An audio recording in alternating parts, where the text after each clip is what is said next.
This week's title puts you in the shoes of a pizza delivery driver with an urgent delivery.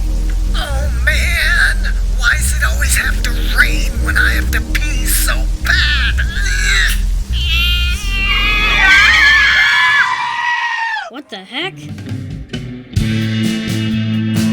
And this is our review of the Snake Scale. I'd like to thank the publisher for providing me a review copy of the game. It was developed by Thing Studio and published by Ultimate Games. The game released on September 25th to the Xbox, PlayStation, and Nintendo Switch consoles for the price of $12.99. Well, it's that time of season again, and I figured a good old horror title for Halloween might be fitting.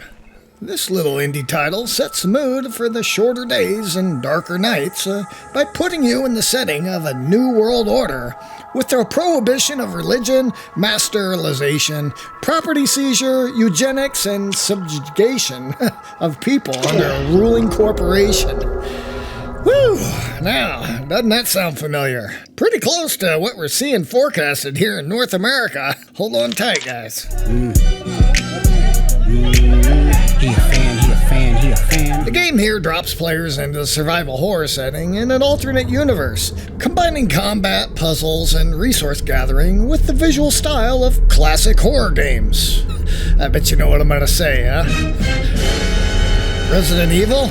It may be a tribute to a great title, so we'll just leave it at that. And based off the huge cult following there, obviously you could see why they brought the low-res polys, dark, rainy atmosphere, and of course, tank controls, which are a nightmare within themselves to try and control.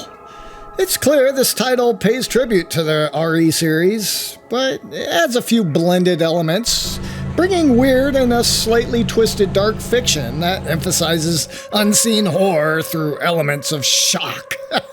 The 3/4 view camera worked well for me as I struggled to figure out which way to move the right thumbstick in a weird hybrid tank control setup. This was more really of a learning curve, as the more I played, the more natural it kind of felt, I guess. Typically, this thumbstick does the camera control, and just like Resident Evil, the camera here is static and prone to the many problems that this setup has as it wildly whips around and struggled to provide a visual that wasn't like straight into the ground from time to time. I originally didn't know that you started the game with a pistol, so I tried to manhandle the first couple of enemies. Fisticuffs.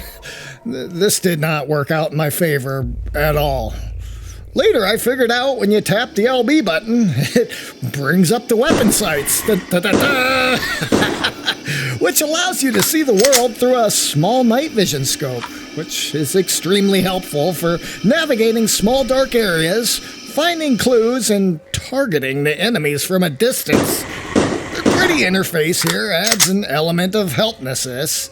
Whether it was intentional or not, on several occasions I found myself fumbling around with the controls, just trying to react quickly to a moving enemy. Not in my favor. It goes without saying, the visuals here are probably the biggest distractor in attracting new players to this title. Players that have a nostalgic appreciation or a bit more patience may bring a little bit more imaginations to the table and may be able to see this one through to the end. The achievements are all very obtainable, and with about 3 hours for you trophy hunters out there. Lucky for you, Ergus here made this fairly solid run in his guide. I'll put the link right up here. The game is budget priced about right, and for a 90s PlayStation gamer, this one might just fit into your darker autumn evenings.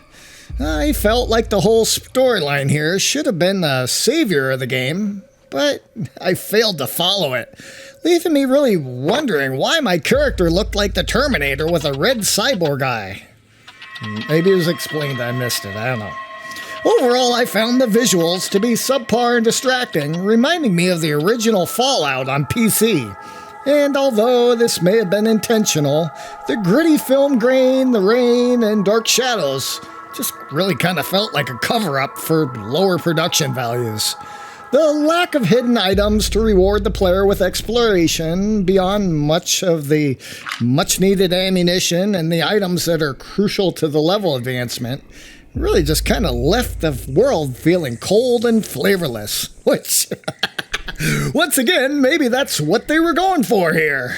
It's just not my jam. It's not my jam. I don't buy jam. I buy honey, and I kiss it on the lips. For those of you looking for some quick, easy achievement points or have time to invest in a step back in time, I'll say it again. The price is about right. I'm just overall kind of hung up on the control scheme and the muddy graphics, which left this snake charmer with only 2 Beans out of 5. Yeah, well, that wraps up that review right there. Here's some notes I took. Where I put the keys to the tractor. So, you know, we make these new review videos every week, so if you're an indie developer or there's something you want to see, I'm gonna be ramping up and slamming multiple titles a week for the end of the year. let us know your thoughts and recommendations in the comments down below. Be sure to visit again next week as we continue to take humorous stabs at some of the industry's new and upcoming titles. Stay safe out there. We'll see you next time on the farm.